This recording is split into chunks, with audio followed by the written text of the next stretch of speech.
Welcome back जी। एक दफ़ा फिर खुशामदीद कहते हैं और आप सब जानते हैं कि बहुत खुशियों का महीना है और खुशियाँ बांटने और खुशियाँ समेटने के लिए हम यहाँ पर आए हैं। और ऐसी खुशी का एहसास होता है जब ये पता चलता है कि कल जो है वो रमज़ान है। और आज तो आपको पता है कि मैं बहुत ज़्यादा खुश हूँ क्योंकि ना सिर्फ मैं आज अकेली आई हूँ बल्कि जिसका जिक्र मैं बहुत दिनों से कर रही थी, मेरी सहेली नमीरा नाम है इनका, लेकिन प्यार से मैं इनको मानी कहती हूँ।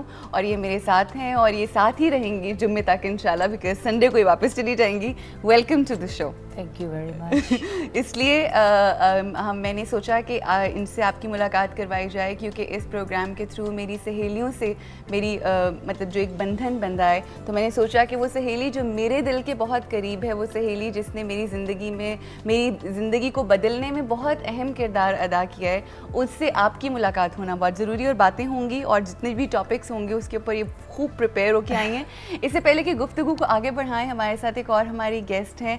जैसे कि मैंने आपको इंट्रोडक्शन में भी बताया कि she is a spiritual healer. 11 ऐसी किताबें और किताबचे और जंतरी हैं जिनके अंदर ये लिखती हैं और बहुत सारे लोग इनके इल्म से, कहते हैं ना कुछ लोगों के पास खुदादाद सलाहियतें होती हैं, गॉड गिफ्टेड होते हैं, and she is one of those. She is very blessed और बहुत अल्लाह की ज़ात का करम है। स्पिरिचुअल हीलर हैं। आपके कोई भी किसी किस्म से बीमारियों से रिलेटेड, आपकी स्पिरिचुअल जो डिजीज़ होती हैं उससे रिलेटेड कोई भी अगर आपको प्रॉब्लम है, कोई भी परेशानी है, किसी भी किस्म का मसला है, आप हमें कॉल कर सकते हैं। मिसेस काज़मी हमारे साथ हैं। अस्सलाम वालेकुम मिसेस काज़मी, कैसी हैं आप? आपको बहुत मुबारक हो, रमज़ान की आमद की खुशी का महीना है और पहला दिन है आज का, पहला रोज़ा मुबारक हो आपको। और जैसे कि मैंने आपसे कहा कि आप लोग कॉल करके अपनी जो भी दिल की बात है, जो भी कोई मसला है जो आपको तंग कर रहा है, आप हमें कॉल कर सकते हैं। मिसेस काज़मी ज़रूर आपको जवाब देंगी।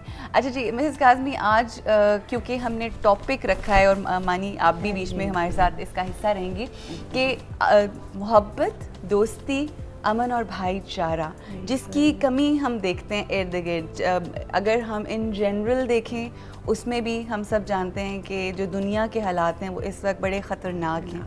At the same time even हमारे अपने मुआशरे के अंदर देखते हैं, हम मुसलमान तो हैं मगर बस शायद नाम के मुसलमान रह गए हैं और जो अच्छी इक़दार हैं वो हमारी वेस्ट ने ले ली हैं। इंसानियत का एलिमेंट, एक दूसरे की साथ मोहब्बत का और सारी चीज़ें, मगर जो मतलब बेसिक होनी चाहिए मुसलमान के अंदर वो हम लोगों से दूर हो गई हैं। इस हवाले से क्या कहेंगी? ऐसा है, कुरान पाक अल्लाह पाक ने आज से कई सौ साल पहले उतारा और उसके लिए नबी भेजे हमारी रहबरी के लिए, रहनुमाई के लिए। अफसोस ये है कि हम बड़े खुश होते रहे कि हम मुसलमान हैं। सही। इसी नाम पे, इसी फ़ख्र में हम मारे गए। सही। और हम कुरान शरीफ को सिर्फ इस तरह पढ़ते रहे कि रट्टा लगाते रहे। सही। कुरान पाक का अगर हम तर्जमा पढ़ते या हमारे बड़े बुजुर्ग, हमारी हमसे पहले लोगों को तर्जमे के साथ बच्चा बच्चा पढ़ता, तो आज हमारा इस्लाम इतना मजबूत होता कि जिसका तसव्वुर ही नहीं था। आपको पता है बिल्कुल, और अमल होता। आपको ये मालूम ही नहीं है कि आप बिस्मिल्लाह रहमान रहीम पढ़ रहे हैं तो उसका मतलब क्या है, अल्हम्दुलिल्लाह रब्बिल आलमीन पढ़ रहे हैं तो उसका मतलब क्या है। जब आपको मतलब ही नहीं पता तो आप क्या उस पर अमल करेंगे? अमल करने के लिए आपको उसके अंदर जाना पड़ता है। बिल्कुल। और ये हमारे बड़ों से गलती हुई कि उन्होंने कुरान पाक का रट्टा तो लगवा दिया, तर्जमा ना सिखाया बच्चों को। बिल्कुल है। मैं तो ये अब अल्हम्दुलिल्लाह शुक्र है कि इस दौर में बहुत अच्छे कारी, बहुत अच्छे पढ़ने वाले और अब पेरेंट्स भी बच्चों को वो कर रहे हैं कि तर्जमे के साथ पढ़ा रहे हैं, किरत के साथ पढ़ा रहे हैं कि सुन के भी लुत्फ़ आता है और बच्चों को भी समझ आती है। अच्छा Mrs Kazmi, I am sorry आपकी बात को मुझे काटना पड़ेगा क्योंकि एक कॉल हमारे साथ है UAE से। काशिफ साहब हैं जो बात करना चाह रहे हैं। जी अस्सलाम वालेकुम। जी काशिफ, क्या कहेंगे? वालेकुम अस्सलाम। जी आपको रमज़ान की आमद बहुत मुबारक हो। टेलीविज़न की आवाज़। मेरा नाम राशिद है। अच्छा राशिद, सॉरी जी, फरमाइए। जी आपका प्रोग्राम बहुत अच्छा है और मैंने पहली मरतबा कॉल की है और आपकी पहली कॉल है वैसे आज। जी क्या कहेंगे?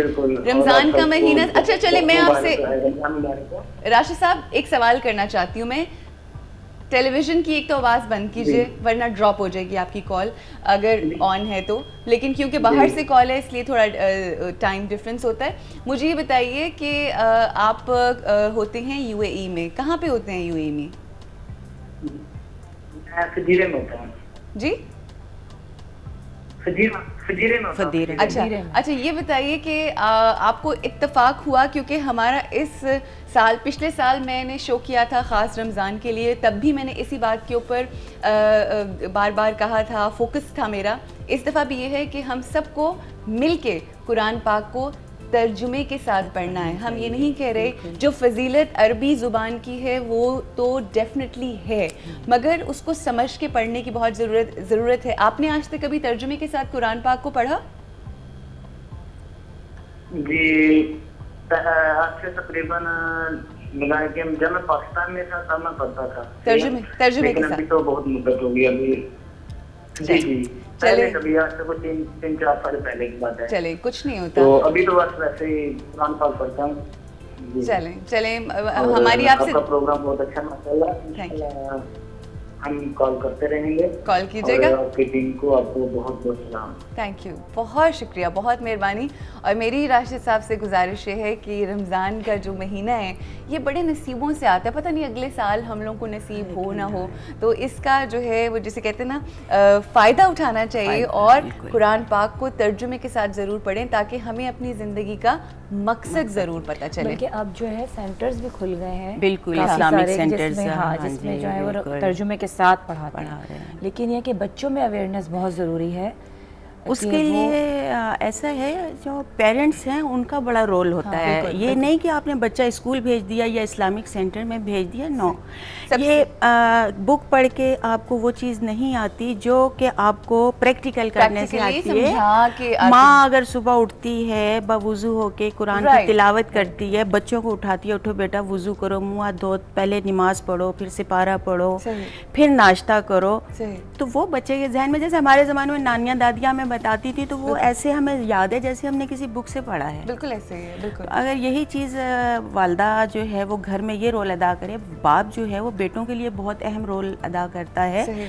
आज जो ज़माना बिगड़ रहा है या जो भी, तो उसमें बाप की लापरवाही है, चाहे बाप अपने की, काम माँ की, की, जो भी, बिल्कुल दोनों उतने ही मतलब आप बच्चे की शख्सियत को तबाह करने में या बनाने में माँ बाप का बहुत बड़ा रोल है। अच्छा मैं यहाँ पे मानी से एक सवाल करना चाहूँगी। मानी आप लोग जो हो वो बाहर रहते हो, अमेरिका में सारा सारी ज़िंदगी आपकी गुजरी, बच्चे भी वहाँ पे हुए, यहाँ के बच्चों, आप ज़ाहिर आते भी हो फ्रीक्वेंटली यहाँ पे, यहाँ के जो बच्चे पल रहे हैं या जो उनका रहन सहन है और जो तालीमात हैं, हम ये अक्सर सुनते हैं कि जो बच्चे बाहर पले बढ़ते हैं ना वो ज़्यादा करीब होते हैं रिलीजन के। ये बात बिल्कुल सही है, ये बात नहीं है कि मैं बाहर रहती हूँ या, ये बात बिल्कुल सही है, क्योंकि सॉरी पहला दिन है रमज़ान का, मैं उन माओं को जो यहाँ पे हैं मौजूद, उनके पास टाइम नहीं है बच्चों का, हालांकि यहाँ उनके लिए टाइम ही टाइम बहुत है। हमारे पास बाहर के मुल्कों में हर काम खुद करना है, लेकिन यहाँ पे और मतलब आयाओं पे बच्चे पढ़ रहे हैं, सही, मेड्स पे बच्चे पढ़ रहे हैं, बिल्कुल, और मतलब ना माँ के पास टाइम है ना बाप के पास टाइम है। हालांकि पाकिस्तान में रहने वाले लोगों को तो ये इतना बड़ा फ़ायदा है कि उनकी दादी नानी